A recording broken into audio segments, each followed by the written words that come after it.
we latch on to an identity that's not even ours when we're younger, right? It's what I talked about in my TEDx. I had the father who was like pushing me, and money doesn't grow on trees. You got to work hard. You don't need to like what you do. Just work, work, work. And then I was like, okay, I just need to be a hard worker. I need to get straight A's. And when I was working hard and when I was getting the good grades and getting the accolades in my career, I was receiving love. And those things we become attached to, our ego, it keeps us safe, secure, and validated and successful. And we get really attached to this identity that we never consciously chose.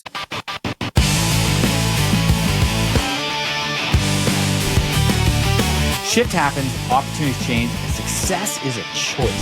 So when shift happens, it is our choice. Either we let shift happen or we can make shift happen. Hey everyone, and welcome to the Talking Shift podcast. Angelica and I were just starting doing a little shimmy as we're coming on here. Get ready to dance. I'm super excited to welcome you onto the show, Angelica. And for everybody listening, you know, Angelica is new to the group, new to the show, and Angelica is an executive and leadership coach. And what I love, and when I met Angelica a couple weeks ago, was, you know, not only is she an executive leadership coach, she's a pattern breaker. She comes from the fitness industry. She comes from the pharmaceutical sales industry. She's a high performer. But this is what's so critical, and this is the conversation we're going to get into. She is so focused on helping people break the identity trap. And for those of you who know my story, and I'm sure we'll, have this conversation here, that is so powerful. It is so powerful for limiting performance, going down the wrong road, not feeling connection to your joy, purpose, and passion. And it certainly, as it did with me, when, things changed in my life, because shift happens. And all of a sudden, when an identity breaks, then all of a sudden, who am I? Who are we? And it's so important. So we're going to get into this conversation. I want to welcome Angelica Ventrice, TEDx speaker, leadership coach, badass. Welcome to the show, Angelica. Thank you so much. It's crazy. We met a few weeks ago. Feel like we have known each other longer. We bonded over the paint color in your office for 20 minutes. Right. For everybody watching, what I say it was, it's Magnolia. It's the best paint color. Magnolia Coffee Nook, if I remember. And if anyone has ever remodeled a home, paint colors. So yes, it's like a bluish, greenish, grayish, dark. It's on point. Yeah. Wifey did good. Wifey did good. Let's be very clear. I had nothing to do with this. I knew you didn't pick it. I was like, your wife did your office, right? 100%. 100%. Come on. So, well, good. Let's kind of jump in here, because the identity trap, I think, is just such a poignant conversation, especially, and I'll say that just our world is shifting. Our society is shifting. The headlines, the noise. I serve in the mortgage and housing industry, and there's certainly a lot of headwinds in there, but there's just a lot of shift. Mm-hmm. And I think it's challenging, and it could get us stuck. And I think the identity trap is in there, and it can certainly challenge that, but maybe sort of help out. Like, what is the identity trap? What is it? How do we even get into it? My feeling on it, my perspective after coaching for 15 years and going through it myself and seeing so many people go through it like you have, is we latch on to an identity that's not even ours when we're younger, right? It's what I talked about in my TEDx. I had the father who was like pushing me, and money doesn't grow on trees, which I'm sure everyone who's listening has heard this. You got to work hard. You don't need to like what you do. Just work, work, work. And then I was like, okay, I just need to be a hard worker. I need to get straight A's. And when I was working hard and when I was getting the good grades and getting the accolades in my career, I was receiving love, right? And those things we become attached to, our ego, it keeps us safe, secure, and validated and successful. And we get really attached to this identity that we never consciously chose. So for me, as I got older, I got into pharmaceutical sales. I was like, oh, this is great. This is what my dad said I was supposed to do, be this successful, person in sales, making money. And then I started to hate it. And I'm like, wait, and there's a tug, right? Well, I thought my identity was this, but this doesn't feel like me anymore. And there's that push and pull back and forth. And then that happened to me in entrepreneurship, and we can get into that. But I really feel like it stems from things that teachers said, parents said, society says, and it happens usually from the ages, 0 to 12, really, very young. Yeah. Well, the impressionable ages. And here's the other thing that I'm picking up, right here. Tradition. Mm-hmm. This is the tradition. This is the road. You go to school, you go to college, you get a job, it used to be with our parents, you try to get a job and you're in that job for 25 years and you get a Totally. pension, all this other Yeah. shit. Well, Yeah. that doesn't exist anymore, Yeah. right? Yeah. But in this shift, tradition, it's not tradition anymore. Right. People are breaking it. Now, compliments of social media, Yeah. compliments of Society. all the things going on, AI and all this stuff. And I don't want to go down that path per se, but the point is, maybe tradition is not the right answer. Definitely not. And Definitely. our identity being, especially when we have lineage, we have family, we have mothers and fathers, and everyone, this is how you're supposed to do it. But maybe how you're supposed to do it is not what you're supposed to do. I agree. And I really believe people like you and me and so many of the people we coach are here to break those generational curses that have been they've been carried through by our parents and their parents. It's like now we're here to take a different stance. We create the life we really want to create. There's nothing wrong with people who aren't in the entrepreneurial world. That's fine. But that just wasn't for us. And we created a shift for our lives in a different way.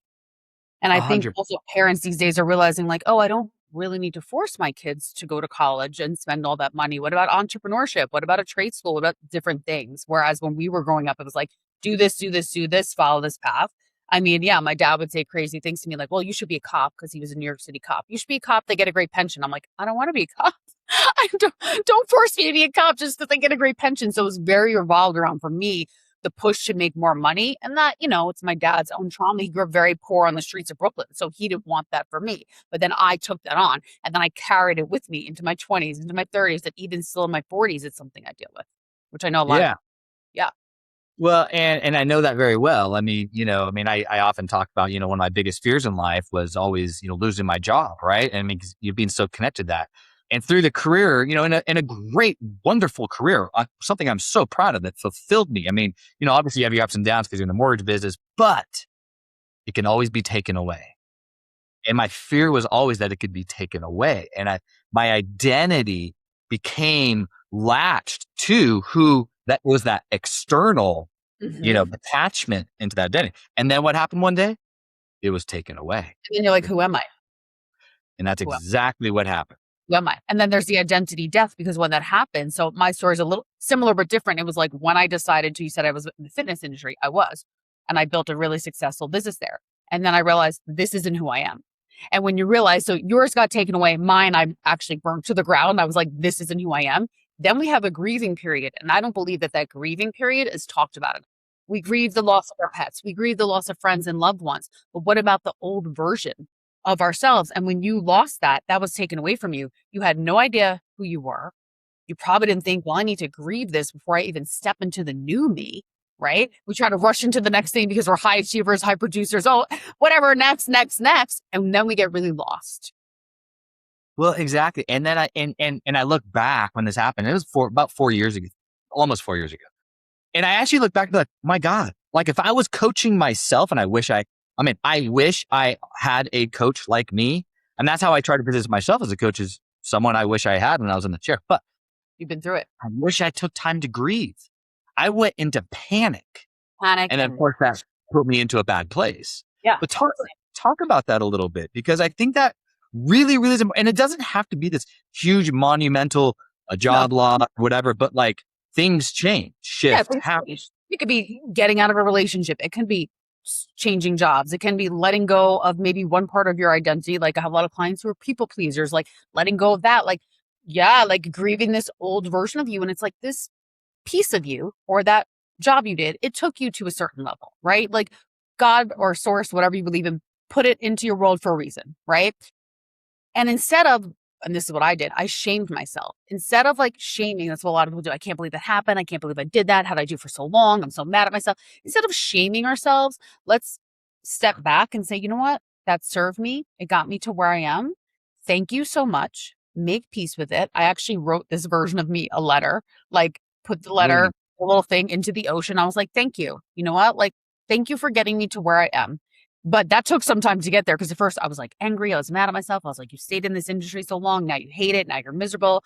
Now your business is falling apart. Like, a lot of things happen there, but just actually saying thank you, making peace with them, that version of you, with those pieces of you or the old job that you got out of, and saying, you know what? Thank you for getting me here. more of a place of gratitude instead of shame. Love that. It is so powerful because that identity trap, that identity break, and you're right, because you have a relationship with that. That's, even like if you think about victims and people with chronic stress, and sometimes they can't let go of being a victim. They can't let go of the stress because they've developed a relationship Yeah. with it. All Their nervous system likes it. existing. Yeah. Their Right. nervous system is actually accustomed to that fight or flight. And that's what happens when you live in, I do a lot of nervous system stuff with my clients. When your body is used to the fight or flight, the go, this toxic relationship, when you try to get out of it, it feels so uncomfortable because they're so Feels used like to you're it. not being productive. Exactly. I Yeah. remember that when I first launched my coaching, it's all like, how come I don't have 1,000 emails today? Like, is something wrong? What's Right? wrong? Yeah, right. Am I not doing my job? I'm like, wait, no, wait, we can be very effective this way. Right. Typical high achiever nervous system, like they're used to operating a fight or flight, that when they take a second to step back, to rest, to think, to breathe, they're like, something's wrong. My email's not going out. Oh my gosh. It's like, "Whew, it's okay. It's gonna be okay." And especially in business, when I'd recognize that, maybe not even, I'm sure with me, too, of course, with me, who am I saying? But with others, then you start noticing, you start asserting yourself in other people's business to try to feel busy again. Mm-hmm. Right. Mm-hmm. And again, there's a whole thing. Okay. So I'm going to come back to, we're in this identity trap. Identity has shifted for whatever reason. And again, doesn't have to be big, small matters. It's Mm-hmm. very important. So the first thing that you're talking about in this identity trap is we have to grieve. We have to let ourselves grieve. We have to heal, approach it with gratitude, not shame. Yeah. Yes. Yeah. And So powerful. yeah, it's so powerful. And I teach 4 phases of identity. So it's awareness, radical acceptance, embodiment, and mastery. So do know, for your listeners, that true identity change, research shows, can take 2 to 5 years. So if you're going through something, if you left a job, if you left a relationship, if you're getting rid of your people pleasing tendencies or whatever it may be, give yourself the grace, the space, and the time. Mm. That is a big thing that I always used to talk about too, coming from the holistic health and fitness industry. People want to change their bodies in a few short months. It didn't take you a few short months to build these habits, right? It's the same thing with identity. You've been living in certain behaviors and patterns and stories and thought processes about yourself since you were young. And now you're in your 30s or 40s or 50s and you want to shift. It's going to take time to deprogram and then reprogram. Okay. So 2 to 5 years, you said. Okay. I'm in, right? Hey, like I said, I'm 4 years in. All right. I'm your case study here. Big shift. Um, how do we continue going through that 2 to 5 year period? Because obviously we have to address this sometimes on a daily basis, and then Yeah. goes from daily to maybe weekly and or beyond. But like, how do you keep the mindset right through this process of this identity shift that doesn't happen overnight? Yeah. I look at it almost like going to the gym. The nervous system work, the mindset work, the identity work. You go to the gym, 4 to 5 times, or 3 to 5 times a week, depending on who you are. And it's something you're going to do. You're going to exercise for the rest of your life to keep yourself healthy. I believe identity work, mindset work, nervous system work is something you do day in and day out. Maybe there's some days where you're deeper in it. You're in a deep meditation. You're doing some type of, inner child work, and it goes really deep. And maybe other days it's just a few journaling prompts or a little bit of gratitude. It really varies per day. I still work with a coach. My clients work with me through it. So having people guide you through, depending where you are, because there's going to be certain points where it's really uncomfortable. And your ego is always going to want to pull you back to what's safe, secure, keeps you validated and familiar. And what our nervous system does when we feel uncertainty, we think it's danger and we want to run, or uncertainty is where the growth happens. So I would say, as you're going through that identity shifts, you're going to feel moments of uncertainty, and just lean into it. You're going to feel fear. You and I, we had fear throughout our whole entire journey. We're not, of course, but we just leaned in and brought it with us. So know that those things are going to come up, and that, some days you may feel great and other days maybe not, but that's part of growth. It's a roller coaster like entrepreneurship. Yeah. Well, and I want to energize a couple of things you're saying, because again, like, you're speaking my language here, right? And I was joke around like, I'm Jewish, man. I got fear, worry, and anxiety in my DNA I got 5,000 years of that in my DNA. Yes. So I face that, every day, and I coach this stuff, right? So my now is kind of joke, like, I'm not only the president, I'm also a member. But here's what I want to energize in what you're just saying. So not only do we have to create a conscious awareness to get our mindset triggered, like, okay, I'm going to approach this identity shift. Something happened. Now something's changing. So this is really also about change, with gratitude, not shame, with abundance, not scarcity, with with a go forward approach, not I lost something approach. Now we And don't have. being Oh, open. say that again. Being open to the change, not like letting it go and being open to what's next instead of like holding on tightly to those pieces of you. Yeah. Exactly. Being open to change. Now I talk about something I call thriving the gap, because what happens sometimes when this shift happens, again, big or small, we find ourselves in a gap. And what I say is, number one, just acknowledge you're in a gap. That's it. Mhm. Just acknowledge it. It's okay. Yeah. Number two, and this is the most important thing, give yourself permission that you don't know all the answers. And that permission releases our brain Totally. to allow new information to come in, which is then step three. Now go seek information. Be curious. That. Yeah. And this isn't a roadmap like you arrive. This is a journey, to your point. Right. Yeah. So the other thing that you were saying that I really want to validate and energize is when these triggers happen, when our brain, and by the way, I always talk about our brain as a third person because our brain is not always working on our behalf. Our brain wants to be safe and warm by the fire, but I can't go feed my family if I'm safe and warm by the fire. I got to go out and hunt. We got saber-toothed tigers out there, which is our stress waiting to kill us, i.e. fight or flight. But when we recognize these fears or these anxieties or our brain saying, hey, don't go be an entrepreneur, get back into that W-2 job, right? Which is things that I face sometimes. Mm-hmm. That's a trigger to say, no. That's where's that coming from?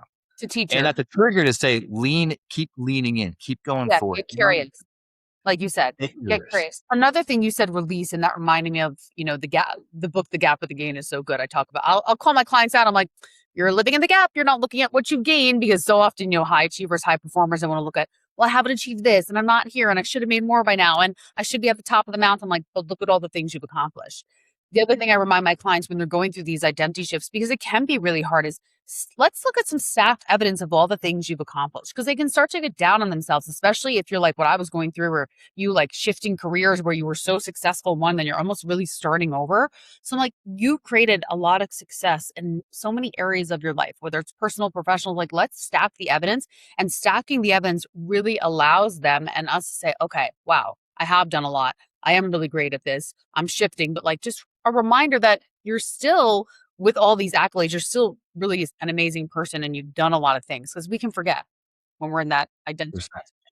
Yeah. Well, and stacking the evidence, you said stacking the evidence. Yeah. I mean, and celebrate your little wins every day. I mean, as along this road, I mean, that's what I, coach towards because you're rewarding that habit loop in your brain. Your brain's going to want to keep seeking that reward. And if you acknowledge that you did this, you did this, measure backwards to your point, Gap in the Gain. We all highly recommend that book. Yeah. But you're creating an abundant mindset that way. And that's one of those triggers. If you're stacking the evidence, stacking the wins, creating that abundant mindset, that's the fire extinguisher to that little guy on your shoulder saying, no, we got to go play it safe. Yeah. Right? Fear, certainty, danger. Yeah. That's why stacking those wins helps with the, combat that little ego. Yeah.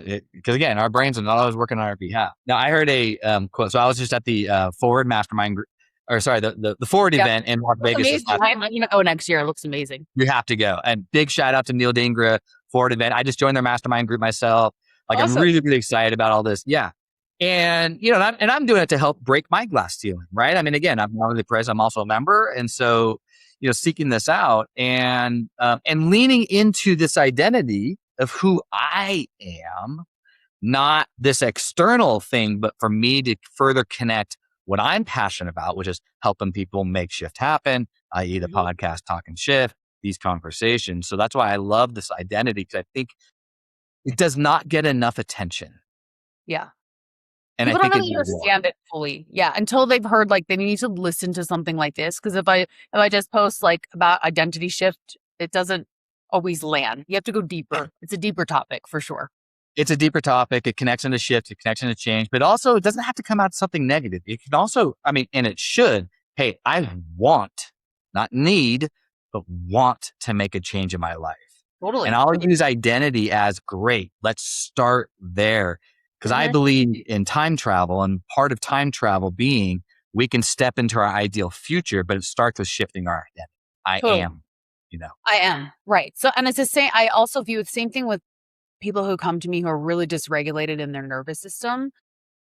I just can't slap on meditation and breath work without really taking a look at their identity and who they believe they are and why they're acting a certain way. Then we could add in the tools, right? Because it's the I am. Why are you doing what you're doing? Why are you behaving this way in the first place? So let's go back to what you were talking about earlier. So share with us more about your journey, right? I mean, I understand Yeah, before me getting back to you, give us a little bit more of your backstory and how we got take it back. here. Okay, Yeah, we'll yeah. go Let's back. Long yeah. Islander from Yeah. Long Island, New York is where I'm originally from. Like I said, graduated college, pharmaceutical sales, was great until it wasn't, gained 40 pounds, became very miserable and unfulfilled doing it, and really out of alignment in the pharmaceutical industry as well, because I'm very holistic in the way I approach health. But I was making great money. So why would I leave, right? I was, in my upper 20s making high six figures. I was like, this is great. Until one day after the weight gain and look at myself in the mirror, feeling unfulfilled, I was like, this is not for me anymore. I got a coach to help me lose the weight. I became really passionate about health and fitness. And I was like, I'm moving to California, F New York. Hurricane Sandy had just destroyed the town I lived in. I was like, and I hate the cold because I'm tan. I live in Maui, Hawaii now. Okay. So like, I love the warm weather. Moved to California, no job lined up. So talk about fear. Like my parents saying I was crazy. My friends like, what are you doing? How could you leave this great job? Went to go work at Equinox Gym to make $14 an hour. So from multiple six figures to $14 an hour because I was passionate and I just believed. So the most important thing, and really all of these conversations and talking about manifestation and abundance and identity is a belief in yourself. And so I have the word tenacity tattooed on me because I just have this strong, strong belief that whatever I put my energy towards, if I'm passionate about, I'm going to become successful. So I was willing to take that pay cut, worked my way up in the gym. And then I was like, okay, there's more to me than just like telling people how to work out. I knew I had something in me to coach people. But back then, like coaching wasn't really a thing, like the way we're doing it. I didn't even know what it was called. I was like, I'm like helping people with their life and their businesses while I'm personally training them. What's going on here? Should I be a therapist? Like I didn't kind of know what to do. Shifted the business online, stuck with holistic health coaching. And then really in the last 2 years, I was like, I don't really have the desire to help people with their weight loss anymore. I believe the body is a conduit. I believe wellness is very important, especially as entrepreneurs, business owners, founders, because a burnt out body equals a burnt out business. However, I found myself doing things deeper, like this whole conversation you and I have talked about, the identity trap, identity, mindset, nervous system, meditation. And I'm like, okay, this is the direction, which is really, it's a combination of like high performance, leadership, executive coaching. And that's where I am today. And people were like, how'd you get to Maui? My husband and I visited many times from California, and we said, why not live here? Once your business is online, as you know, you can kind of live anywhere in the world. So why not Maui? Well, I love it. And I mean, well, and why not? Yeah, Right? I why not? mean, why not? I love the way I keep telling my wife, just let me know and we'll sell everything, move to Portugal. Yeah, That's why not? Like, why not? why Literally, I not? would live in Italy if the time difference wasn't so crazy with our clients, but like, why not? Right? Yeah, exactly. Okay, so you've been taking a promotive approach into your identity shift. And that is something that, I mean, I I always wanted to be an entrepreneur. I think a lot of people, when you have a W-2 job, a lot of people also like, I would love to be an entrepreneur one day, but I never would have, well, where I was, I never would have resigned from my job. I wanted to do this. I always wanted executive coaching, podcasts, being an author, all these different things. I always believed this was a life after mortgage plan for Interesting. me. I Yeah. just thought that'd be later in life, not Okay. now, right? That Right. decision was made for me, It not was made to for me. you. Yeah. I didn't even know I wanted to be an entrepreneur. I truly didn't even know what an entrepreneur was. One of my personal training clients, she's like, I think you should be an entrepreneur. I'm like, a what? A what? I had no idea. She's like, I she barely told start with word, let alone do it. literally, and then she told me to go to a Tony Robbins event. I went to a Tony Robbins event, walked on the fire, and I was like, that's it. Leaving the gym. Here we go. Here we go. Burning the Yeah. boats. Where are the Well, tell me boats? about that because again, you did this in a promotive way. You took this risk. Where's that coming from? I mean, how did you get yourself? I mean, is it literally you just have that fire and you're able to snap and make that decision? Tell me a little bit Yeah. about what gave you the strength to take that risk and make those decisions. I'm an Aries and I'm a generator. So that is part of the qualities. Aries have a lot of fire, a lot of passion, and they do make impulsive moves very quickly. Which obviously impulsive means very quickly. So impulsive moves. And then the generator is like, I like to work, I like to move, I like to produce. And then with the taking the risk, growing up, I was overweight, I had acne, I was suicidal, I hated myself. And then once I went through that weight loss journey, I believe I proved something to myself like, wow, you can do anything you want to do. So it did start with my body. And I give credit to that. My first fitness coach, George, who installed in my head, like, I was like struggling to lift 3-pound weights. That's how weak I was. And I was very overweight. And he was like, come on, you can do this. You can do this. And just over time, I was like, well, if I could do that, I can do other things.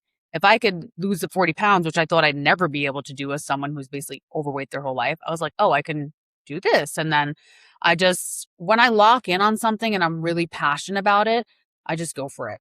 And I'm a bit of a risk taker, which some of the risks have paid off and some have not. And Well, that's here, good. well, and what's so impressive too, and again, I want everyone to really pick up on this. When you went through your weight loss journey, you had that success and you had that win, and you realized, you know what, I did it. This is something that's really, really important. Again, and I'll reference back to the gap and the gain, because we want to always measure backwards, not measure towards, the horizon. We're always chasing a horizon otherwise. Totally. But Yeah. here's my point. No matter what the change is, whether it happens for you or whether you're making the decision, big or small, I'm just trying to pre-qualify. Fear, anxiety, worry, all the things. It's all there. Nothing is being compared. But here's my point. You've been there before. Maybe you haven't gone down this specific road, but you have accomplished a goal before. You have made a change before. You have done that. You've been here before. So when I talk about fear versus confidence, confidence, and what I always say is, confidence is not in the future. Confidence comes from your past. You've been here before. Your brain says, I can generally predict an outcome. So therefore I feel safe. Therefore I'm going to give you a little bit of confidence.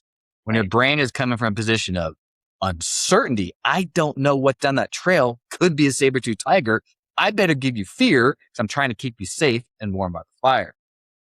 So and you're not losing confidence, you may have just misplaced it. Yeah. When I lost my job because the company shut down, I lost all my confidence. I remember sitting on this couch right here going, what the fuck am I doing with my life? What is my value? What do I do? And anybody looking in going like, dude, you had an amazing career. You can continue doing that. Like, how could you be questioning your value? It was completely lost. But I had to pull back on that. I had to go back and realize I love being a leader. I am passionate at helping people succeed. That has always been my success, is being able to help other people succeed. Yeah. That's what brought me up. Just finding that again. And then my confidence came back with it. It wasn't lost. It was just misplaced. Yep. Yeah. You also probably realize in those moments too, how much you were attached to the W-2, that piece of your identity that was like clinging to the W-2. And then you realize, okay, that does not need to be part of who I am. I am who I am outside of that. I'm a leader. I'm a coach. I'm great at these things. And you had to separate yourself. But that takes some time. When you've been doing something for so long, it really becomes ingrained in you. 100%. Brain, relationship. This is new. New is scary. But when you pull on, I've been here before, we might just need to label it differently. Right. Exactly. And yes. yeah. And then confidence. Stacking evidence. Yeah, exactly. Stacking the evidence. And so it's just such an important subject. So again, everybody listening, your identity, coming back to your identity, don't make it a trap. Don't make it a gap. Make it purposeful, right? Make it purposeful. Make it a trap. Don't make it a gap. Love that. Yeah. Okay. So you burned the boats, you left pharmaceutical sales, nice W-2 job. You start coaching. You start realizing that, your body's here, but it's really starts, also up in here. Mm-hmm. And, important to, the mindset, the brain, that sort of thing for those of you listening. And then all of a sudden you walk on some fire and realize, all right, fuck it. I'm going to be an entrepreneur and I'm starting my own thing. Yeah. How'd you shift your identity from there?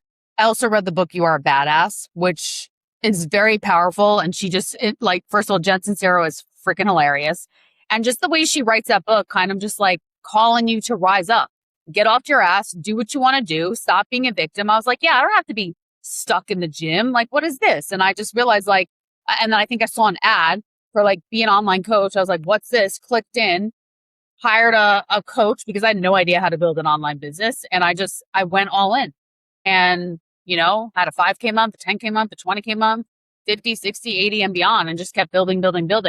Really became well known in the fitness, nutrition, perimenopause, because that's my age, industry, did really well, and then burned down the boats again because I felt unfulfilled and misaligned. And that one was much harder for many reasons than leaving the pharmaceutical sales.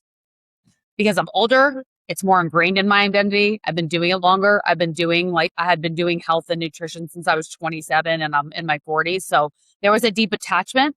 There was also external validation that I was receiving from someone who used to be fat and then got in really good shape. I realized as I was going through it, why it was so hard for me. I was like, oh, I got so much external validation. Like I had to admit that to myself. So all that external validation that just poof, yeah, I don't post pictures I used to post anymore. I don't post videos of me eating and working out. Like that's not how I get clients anymore. So that was a big shift for me. And it was really, really hard. Really hard. And people still So, box me in. They like still, my audience is still like my big audience on Instagram. It's from my fitness nutrition days. So that's hard too, because they're not really, not all of them, but not everyone's resonating with the identity and the nervous system and the business talk. And I had to be okay with it. It's going to take some time. well, and that's a really good point. People box you in, right? And again, it's like, if you want to quit smoking, you have to probably quit your friends who also smoke. Exactly. And so, Drinking, right? Drinking, you're not going to hang out with that friend group, right? Yeah. Yep. so when making a change, shifting your identity, right? Being very explicit about this, that, because it can be difficult because again, safety, and I hate to say misery loves company. And I always tell my team, things are going hard. Yeah, misery loves company. Fuck that. That's not our company. Right. Right. No. And if you do feel, because it can be hard to say, hey, I'm going to make this change. I mean, I was excited to say, hey, I am now an executive coach. As of today, I declare, I'm planting my flag. I am now a coach. And of course, I had a lot of people going, oh my God, that's awesome. That's what you're supposed to be. I'd love to hear that. But again, part of the decision was made for me. If I was, hey guys, I'm going to quit my job and become a coach, people are like, whoa, wait a second. What are you Hold on. doing? Right. Let's pump the brakes here for a second, right? That sounds very risky, Mhm. Yeah. So Risky. yeah, I mean, so talk a little bit about, how to, make that approach. If you are making a change, how to avoid being boxed in, or when you do have friends and family who mean well, but not everybody wants to take risk. And then it makes them stressed out that you're taking a risk, Yeah. So the very important thing is first of all, don't ever take advice, opinions from people who have not done what you've done. A lot of the people who are Mm, going to say this to you, like my mom, for example, like, how could you switch when you were doing so well? How could you leave pharmaceutical sales to do this? How could you go from fitness coaching to this when you're making so much money? They've never done that. They've never had the shift. So they've never done what you've wanted to do. You don't listen to them. Like first and foremost. And the second thing is, this is why the inner work is so important, the knowing who you are. That's why the meditation, the journaling, the sitting with myself in silence, or whether it's a beach walk and just remembering like who I am, what I want, what my mission is, and what I'm put in this earth to do. And no one around me is going to be able to dictate that except for myself. That's the sovereignty we have to choose our own path. So reminding ourselves of that. Is it going to be hard? Are you going to have people make comments? Are you going to have people misunderstand you? Yep. But also welcome to entrepreneurship. yeah. Yeah. Well, and that's why I love the I am statements. And I'll go Mhm. to, establish your I am statement, which helps you then establish your identity. And again, this is internal, not external. Now, how do you apply that? Hey, it could be an entrepreneurship. It could be another job. It could be other things.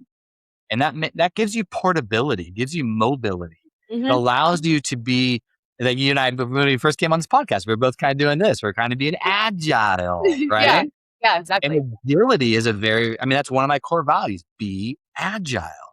And I Yep. made that one of my core values because I think when I look back again on the shift I made, that was very difficult.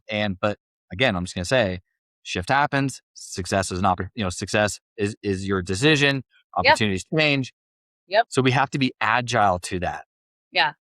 Flexible. agile to the market, agile to our referral partners, agile to the business that serves them. Mhm. Mhm. And, so tell me a little bit more about your I am statement. What is your identity that has helped you with your portability?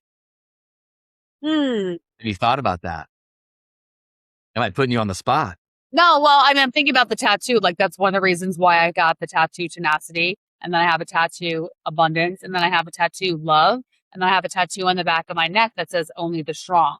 So all these words like love, abundance, strength, tenacity, perseverance. When I think of my journey through, from being younger, getting bullied, I mean, I still kind of have the big nose, but I had a bigger nose and I got called Gonzo. And, when you're a young girl, those things leave an imprint on you, you know? And Yeah. then the acne, which started when I was very young, and kids being like, what's on your face? What's wrong with you? Like, and that sticks with you. So all the challenges that I've had, and I know everyone has their own story. Mine's not maybe as traumatic as other people, but for me, that's what I lived through, right? And then I have my grandmother committed suicide when I was younger. So everything that I've lived through has made me who I am. And I remember like these challenges help you become who you've become and help you serve so many people because of what you've learned. So the tenacity, the perseverance, those are things that I just think from everything I've been through, I've taken on. I'm proud Yeah, of that. it fills your bucket. You're able to measure backwards and realize these things can give you strength if you Yeah. choose. Yeah. If you choose, for sure. Yeah. Yeah. Yeah. Um, so, and I love that again, because I think I was talking to a client about this recently. I can't remember if it was a client or friend, but regardless, it's sort of like, it's like, yeah, this gives you control. And I said, is it control or is it ownership? And, maybe there's a blurred line there, but when I own it, because if it's control, I can't always control everything. And now I Right. can feel out of Well, control. I would agree with that. And words have power to them. So Yes. being conscious of the words you're using. So the word control to me doesn't feel good in my nervous system, right? It's like when I talk to clients about like, they're like, why is it obligated to do this? I'm like, is it an obligation or is it an opportunity? And that reframe totally shifts the way they're looking at something, right? So yeah, I feel like ownership, sovereignty, not so much control, right? Mhm. Yeah, and that's why I bring that up because as you're saying those words, I mean, those words coming from a deep place in you that a belief system, your values or however you want to label that and whatnot, but that gives you ownership of Mhm. yourself, your identity, Yep. which then allows you, again, it helps, I think, add fuel to whatever the change is or however you're, going through Yeah. life. And as you know, we're not perfect. We all go through seasons, like just like we have seasons in the weather. We have seasons in our life and in our business, winter, summer, spring, fall. There have definitely been seasons where I've felt sick and I'm like a victim and I'm like, why is this happening to me? And then, I go back to all the things I've learned, all the coaching I've done. It's like, okay, but sometimes, you have to sit in your shit for a little bit. How do you do that? Yeah, it happens.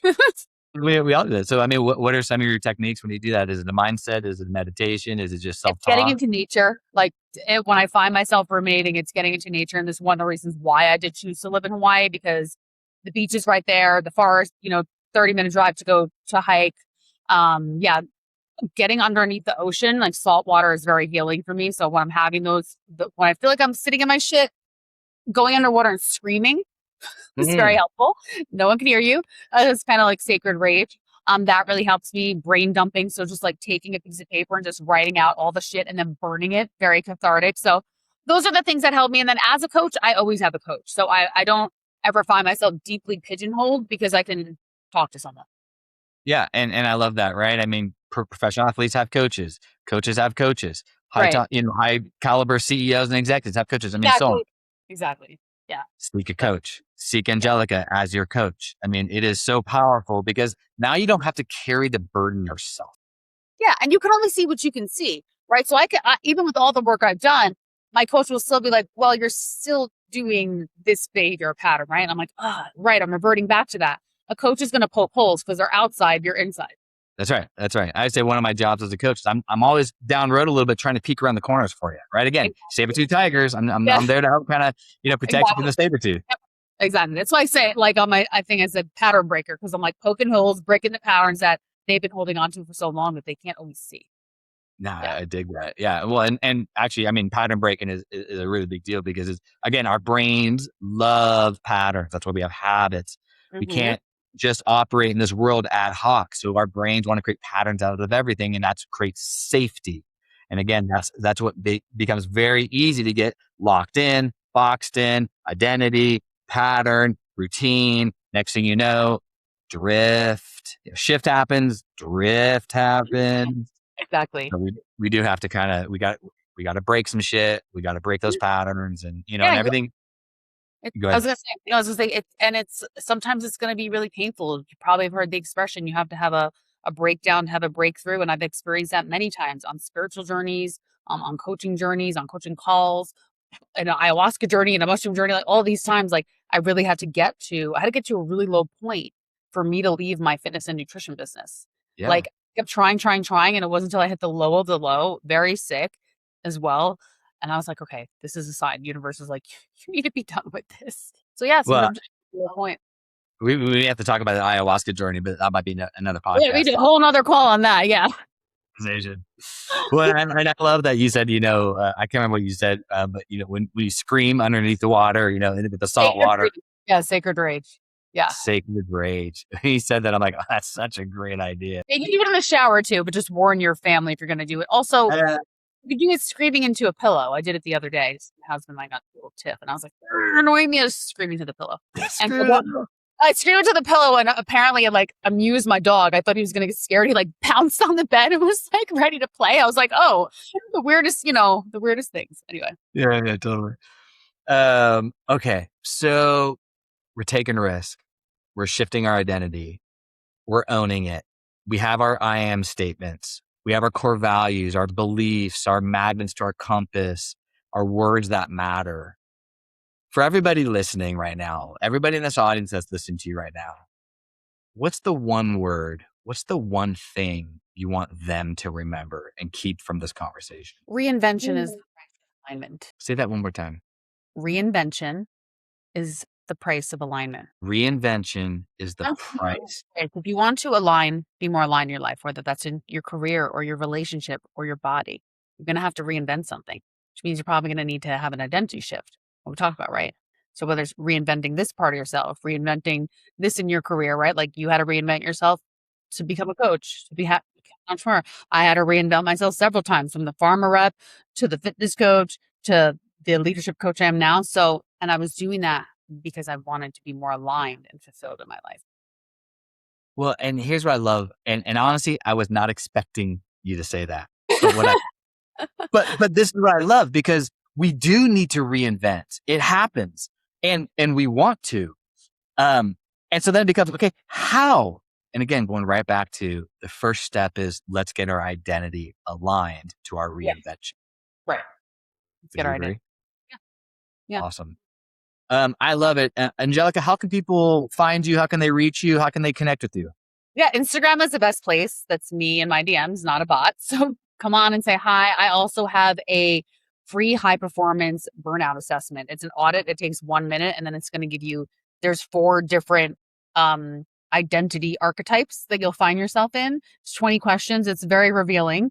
So that's something that you can grab, and it comes with 2 other bonuses. And then my website's also attached to my Instagram. So if you want to learn more, you can go there. Awesome. Well, I'm definitely going to take that assessment because I'm super curious. Yeah. And then you have to just tell me where I land on this whole like crazy math. We off the chart probably.